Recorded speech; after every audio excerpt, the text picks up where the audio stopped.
welcome back to Finally Game Music. This is episode 153 and on the thematic of a remix special. This is volume number 4. I am your host, Kristoffer Schenström, and yeah, I got 4 new remixes that I'm really excited to play. Some of these are, in my opinion, old school, but some of these are more to the newer side. So when it comes to remixes, one thing that kind of stands out is, yes, they are remixing the original sound of, well, the original song itself. And they do a lot of different things to it. Today we're going to be a little bit more to the dancey, almost a little bit to the dark side of remixing as well. I don't know if you will agree after listening to all the 4 songs that I've picked out for this week. But let's not fret, we're starting out directly with Sonic Mania, Studio Police Zone, and this is a Ben Briggs remix.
And there we're fading out, Sonic Mania, Studio Police Zone, and this was a Ben Briggs remix. The original here was composed by the Portuguese-American T. Lopez. I know we talked a little bit about him not so long ago. I don't remember specifically which song it was, because I have had so freaking much on my mind lately, so I doesn't even know A from B anymore, it seems.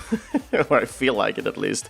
Well, but this was a remix made by the American Benjamin Briggs, and he's a full-time musician, entertainer, and DJ. And he's best known for remixing video game music, and is, well, also a co-founder of the label Tiny Waves, which is some kind of a video game remix kind of label. They have a little bit of other original work as well.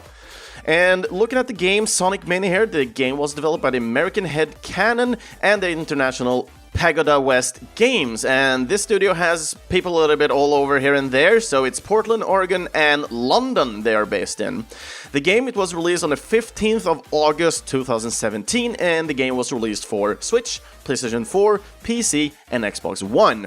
And when it comes to Sonic Mania has been free, like a PSN free monthly game, and this is the reason why I have played this. I have been interested in Sonic Mania because I've heard so much good about it, so I was thinking about buying it, but I really never came around. First of all, I'm a little bit skeptical always when it comes to Sonic games. I know I've been talking this a little bit in the future, but I think it was on my Swedish podcast when I had it and did not talk English. And when it comes to Sonic games, I usually have the biggest issue that Sonic is a character that is supposed to go fast. I never get the feeling that I am fast in Sonic games. It's always about when you get into the speed where you think, like, here is where I'm awesome, you're always hitting a wall, an enemy, or, well, anything that kind of stops you from having that great feeling. So when you're playing Sonic games, you're supposed to play it so freaking much that you know every freaking course like the back of your hand. And in my opinion, Sonic is not that fun when it comes to gameplay. Going into the 3D Sonic, well, you kind of have a better overview of what's coming ahead of you. But in my opinion, Sonic does not fit well in a 3D universe. It's hard, especially for the platforming moments, to actually be Sonic. I played Sonic Generations. I really loved the 2D Sonic. It was fun, even though I kind of had this stop go all the time, and it kind of was tedious. But every time I got into the 3D one, the only thing that was actually better in the 3D one was the auto-targeting system, where you can basically dash forward and kill an enemy. But when it comes to the 2D, you had the speed, you had the better level design, but overall you never felt that speed like you did in the 3D one.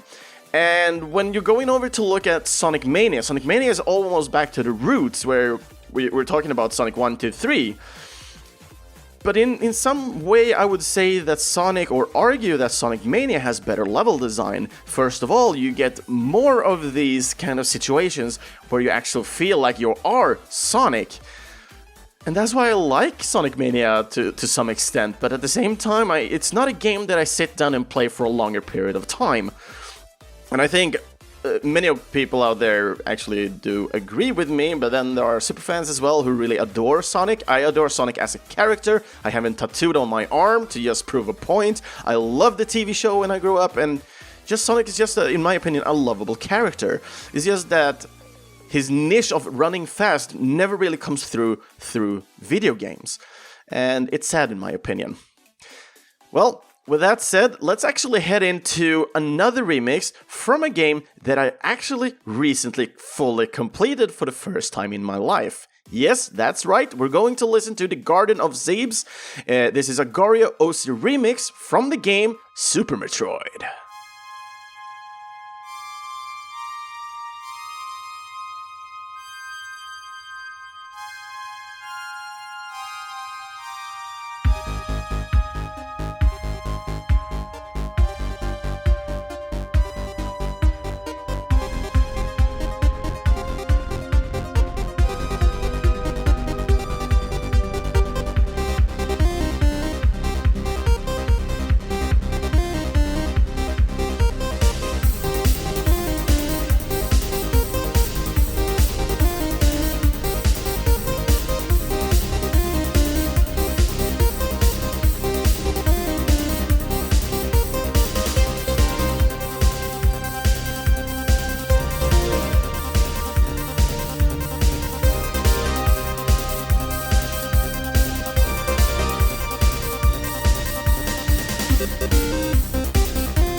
Garden of Zebes, or Sebs, or, well, I guess we all kind of make our own niche to it. I said the Garden of Zebes, and this was a Gario OC remix from the game Super Metroid.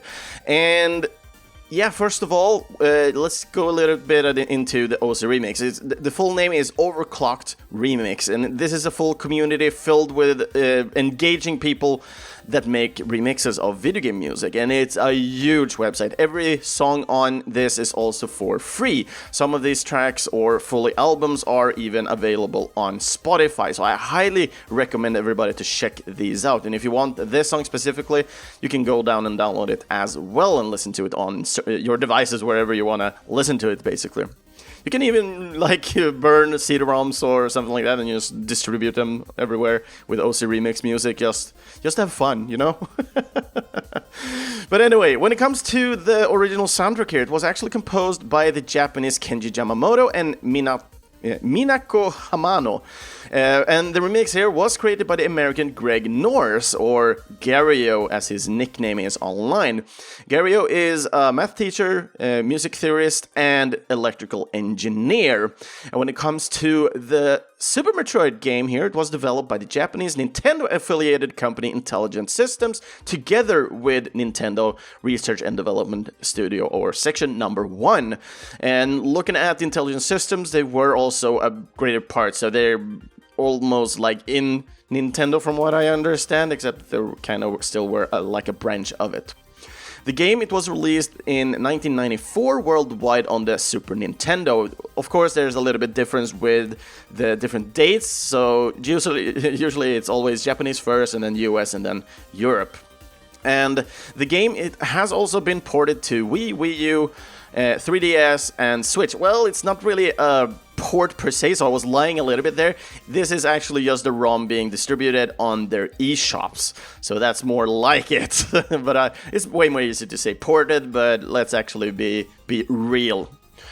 But when it comes to Super Metroid, this is a game I played when I was younger. I never really completed because it's a long game, and I never owned Super Metroid myself, but I did borrow it sometimes from a friend, but I never really played it that much, because when I was younger, I usually just hang out with my friends instead of playing video games that much, even though we kind of did play a lot of games, but we were always at home at somebody, or we were outside playing, or we were home at my place.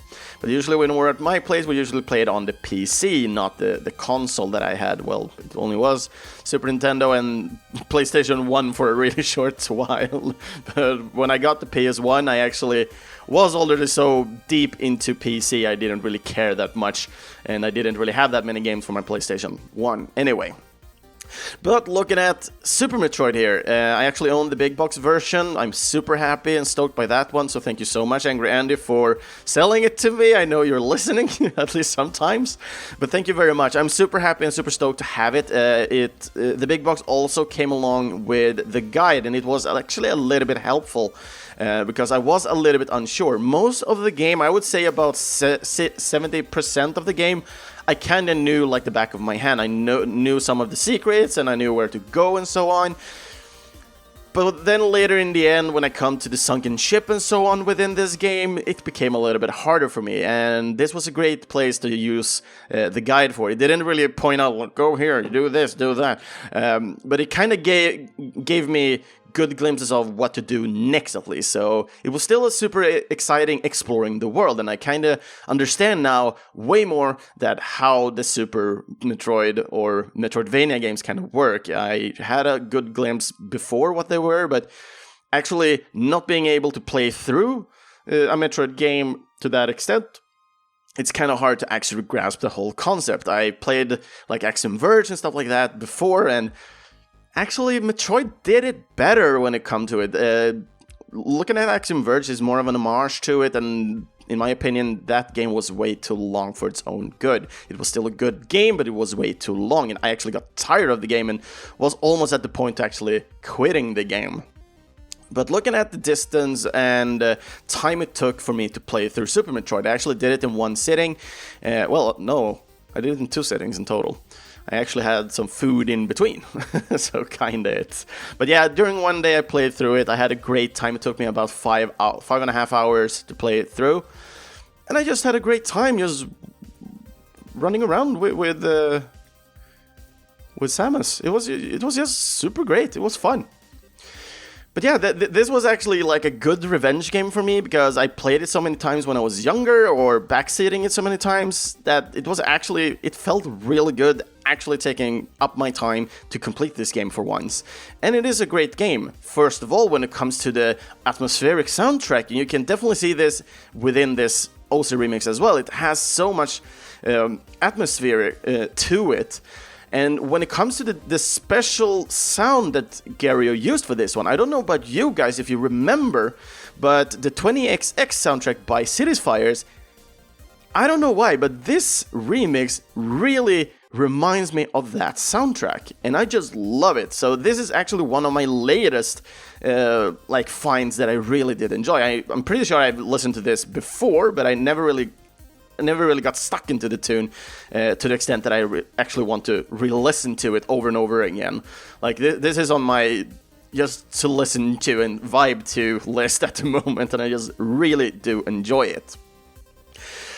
And yeah, that is kind of it, what I can tell you guys about Super Metroid. I don't want to get into super specific into stuff, what I liked and disliked about the game or stuff. It doesn't feel relevant to the music itself, but just when it comes to Super Metroid, super atmospheric music, kind of dark, you feel the loneliness in the game itself when you're listening to the soundtrack that comes along. And when you're meeting the boss battles, you're getting super excited as well, because the adrenaline that pumps out, and usually the bosses are pretty big considering on the size of Samus in this game.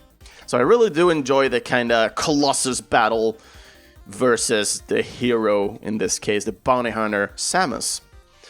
But with that said, let's actually go to a more atmospheric one. This is more of an original song together with a mix of the music from the game itself. So they kind of did their own thing, putting vocals into it, and they did a really great remix. So we're going to listen to Ysex and Tricky Wee discuss and sing about the Destiny Bonds, and this is a Lavender Town mix.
And there we have it, the Destiny Bonds, a Lavender Town mix. This was Ysex and Tricky Wee that did this one together, and it's amazing remix in my opinion. The vocals are great, and I really did enjoy. This is a song that I've been listening to for quite some time. It is on my really great music mix on Spotify, and I'm going back to this one from time to time, and I think it's a little bit about almost 2 years since I found this song, and I've been listening to it so freaking much. It's definitely a hit for me. So looking at this song, and we're definitely looking at the melody here, not the lyrics and everything that came with it from Tricky Wee here. The song here was composed by the Japanese Yuichi Masuda, and this was a song that was presented in the first generation of Pokemon. That would be Pokemon Red, Blue, or Green in Japan, so it's not blue there, and Yellow. And it is also prominent in other games as well, where you can actually go to Lavender Town. Lavender Town is kind of the ghost town with a lot of graveyards and everything going on, so there's a lot of ghost Pokemon. And therefore we have this more of a strong, kind of viable feeling when we're moving around here, and especially have this overall overhanging, so to speak, ghost-like pressure going on. It's really spooky in my opinion. So looking at the remix here, it was co-created between the music producer and arranger DJ Ysex from Chile, and also collaboration with the VTuber Tricky Wee. And this was a 20-year anniversary release where Ysex did arrange the music while Tricky Wee was doing the singing.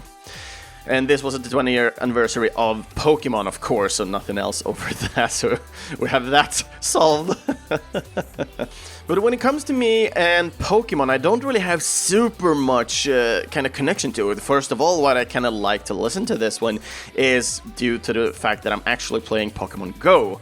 And I did play a little bit of Pokemon Red, but not since I never owned a Game Boy myself. I never played on my own kind of cartridge. I usually played on friends' cartridges and ended up messing up their whole Pokédex, because in this game you have these Moonstones and you only get a limited amount of them, and you basically need to utilize all these Moonstones on 5 different Pokemons. If I remember, it's 5 stones that you get. And I was like, oh, I know you can upgrade Jigglypuff with this one. And I upgraded out, evolved that one. I didn't really pay attention. I definitely was an asshole at that point in time, because I should have definitely just asked, oh, is it okay if I evolve? No, I just go ahead and evolved one to be like the super cool guy who knew a lot of stuff, except the person I did this for got pissed, of course, because he was way better on Pokemon than I was, of course, because I owned the freaking game. And second of all, I upgraded the Jigglypuff, which he has already done a while back. So I don't remember. I know he was not happy with me at that point in time, but I think he kind of restarted the game and started playing it again. But I feel shit, even, well, not to this day mainly, but because now I can look back at it and just laugh a little bit, and most likely he will too, but still, I was such an asshole just doing that. So people, if you're listening to it, don't just take things for granted, especially when it comes to a Pokemon game. Just ask if you can evolve a certain Pokemon or such before you're actually doing it for a friend.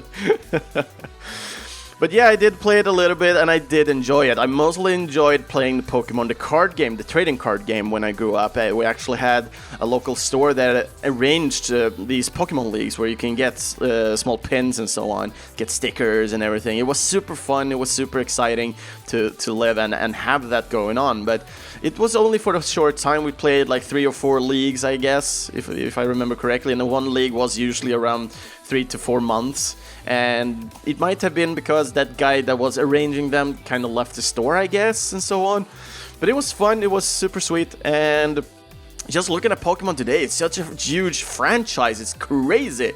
So if we're looking at the companies here before we kind of continue, because I feel like I'm flying away. So looking at the company here, the game was developed by the Japanese companies Creature Inc., Game Freak, and Nintendo. And Game Freak here is the main studio that is working on this IP, the Pokemon IP. And looking at Pokemon Red and Blue, or Green in Japan, they were released on Game Boy back in 1996. And the 27th of February it was released in Japan, and in the West had to wait until 1998, the year after, no, 2 years after, sorry, for the US release, and even 1 more year after that for the European release. And for people who do not know Pokemon that well, have not played the games, for example, and such, this song named Destiny Bonds is actually a reference to an actual moveset that is used by some of the Pokemons within this game. I myself, this was new information for me, because when I was doing the research, it kind of came up and it was super interesting, in my opinion. The move, it was introduced in the 2nd generation of Pokemon, that would be in Pokemon Gold, Silver, and Crystal. And basically what the Destiny Bonds does is it's a non-effective ghost attack where it doesn't really do anything, but if the Pokemon that is attacking you faints your Pokemon, then Destiny Bonds activates and kill and faints that Pokemon as well. So it could be a really good kind of final solution to kind of just knock out the other enemy's Pokemon, and utilizing... Well, you can basically use a lot of attacks before you use Destiny Bond, like a last resort. It's like, yeah, I did a lot of damage to your Pokemon, but I don't want your Pokemon to hit my other Pokemon, so fudge you, and here's Destiny Bond. So Destiny Bond, and then the other Pokemon attacks, and it's like, oh, yeah, fainted you. Oh, wait a minute. God damn it. And yeah, it's just super fun, I guess. So it's always interesting with Pokemon, because you have this turn-based combat. You use one attack, the enemy use one attack. Kind of has some sort of initiative. I'm really not super sure, to be honest, because I really don't know that much about Pokemon when it comes to the core gameplay and everything. But it's really fun to have this back and forth, and you don't really know what to expect all the time. And, well, I did play Pokemon Red and Blue a little bit when I grew up, a little bit of Yellow as well, to be honest. But the game I actually played the most and also completed was Pokemon X and Y. I own the X version, so yeah. And I really love that generation. First of all, having Froakie was one of my starter Pokemon instead of the two other ones. So Froakie is the frog, so it's water-based Pokemon as well. And he just looks so freaking awesome when he levels up because he looks like a freaking ninja. It's Greninja as the last one. And I just love him. Currently, I'm trying to find a 100% IV Froakie on Pokemon Go, but so far, no luck. But I'm still going. I think I have like almost 300 candies with him, so that's gonna be great. Yay! But I'm excited. And I hope you guys did enjoy the Destiny Bond. It's more of an original song in my opinion, because I don't really get that much feeling of a game per se when I'm listening to it. But when you do know that it comes from Pokemon and especially the Lavender Town as the melody, and it really adds flavor to it. Tricky Wee is really great on the singing part. It really adds more spookiness in my opinion to the voice she kind of stems. And she does even stream as well, and she just sounds like a super sweet person in my opinion from what I know of her streams as well. I'm not a regular follower or anything, I just watched a little bit to see what the hell she was doing. But it was super interesting nonetheless, and going with Y6 is also super interesting. A lot of great remixes on that guy as well, so I highly recommend you guys to check him out. But with that said, I think I've been babbling on enough for quite some time now, because I feel time is coming and going. I really want to go with one favorite soundtrack of mine, and I wanted to add this flavor of the remixes. This is a total new remix for me. I just wanted something from Teenage Mutant Ninja Turtles, Turtles in Time. Sewer Surfin', the 80s synth remix.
Sewer Surfin' 80s synth remix from Teenage Mutant Ninja Turtles, Turtles in Time.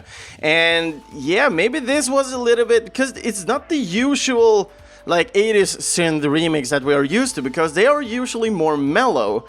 But in my opinion, when it comes to Sewer Surfing, it still utilizes the kind of speed and effectiveness of the song itself, and going with this style of thematic on top of it, with the remix style, I really do enjoy this one. It feels unique, and I really do enjoy the synth, and also the person who did this kind of added his own kind of thing to it, but we will take more of that in just a couple of seconds. So looking at the original composition here, it is made by the Japanese Mutsuhiko Izumi, and the remix was done by My New Soundtrack, or by his real name Luis Cease, who is from Chile. So looking at Luis, he is most known for his remixes on YouTube that comes with a large variety of sounds in styles including 8-bit, Super Nintendo, Genesis, just to name a few. Looking at the game here, it was developed by the Japanese studio Konami and was released on the arcade back in March 1991 and then ported to the Super Nintendo in 1992. This game does also come with alternative versions on the Genesis/Mega Drive depending on where you live. And the name of that game is known as the Hyperstone Heist in the US or the Return of Shredder in Japan. And in this version, instead of going through time and space and everything, the turtles are basically shrink down into like a bottle or something, or by the Hyperstone. And then from there, everything is going to shit and everything is just mixed and mashed like the Turtles in Time, where they travel in time.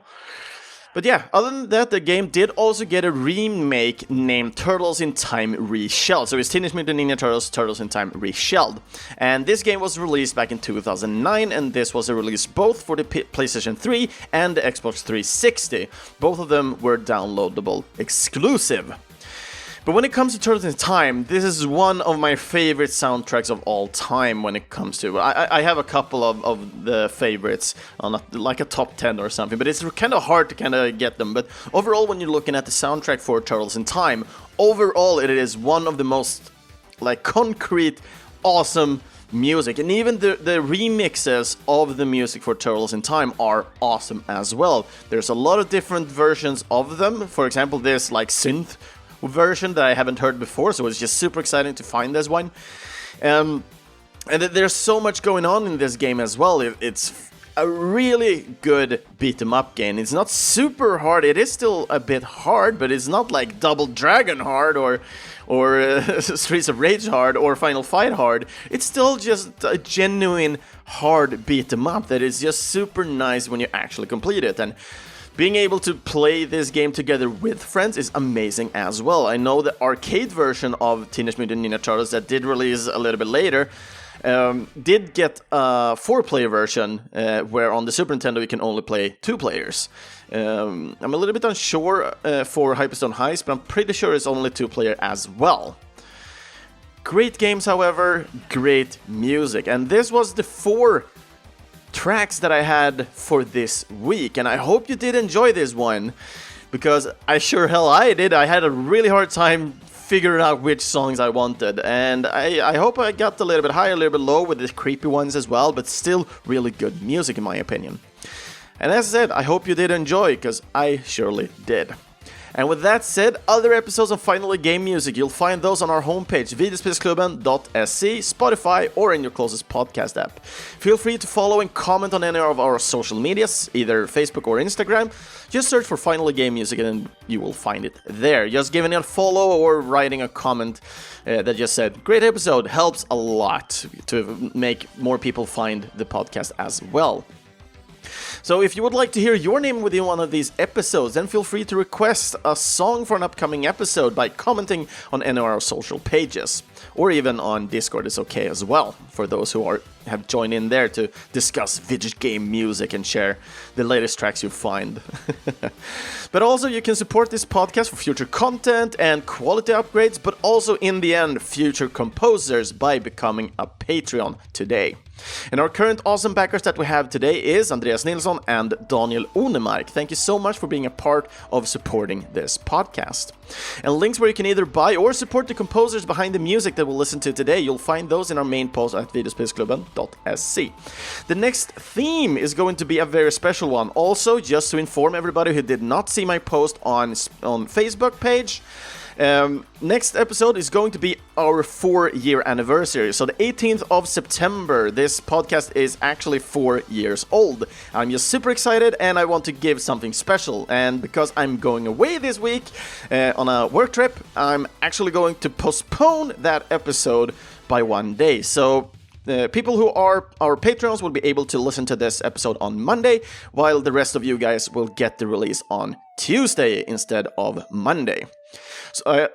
So I really hope you guys want to make a comment for the next episode, either with a suggestion or just a happy memory, maybe a game you started playing or listening to the OST for just because of this podcast. I would love to hear your stories that is connected to the podcast in some way, or something else. I don't know. I'm going to pick music like a best of kind of episode. I know 4 years isn't something super special, but I'm just happy to have that many tracks available and to be able to have done what I've done for so long. I'm just super happy for it. So with that said, I wish everybody a really great week, and do take care, everybody, and see you all guys next time.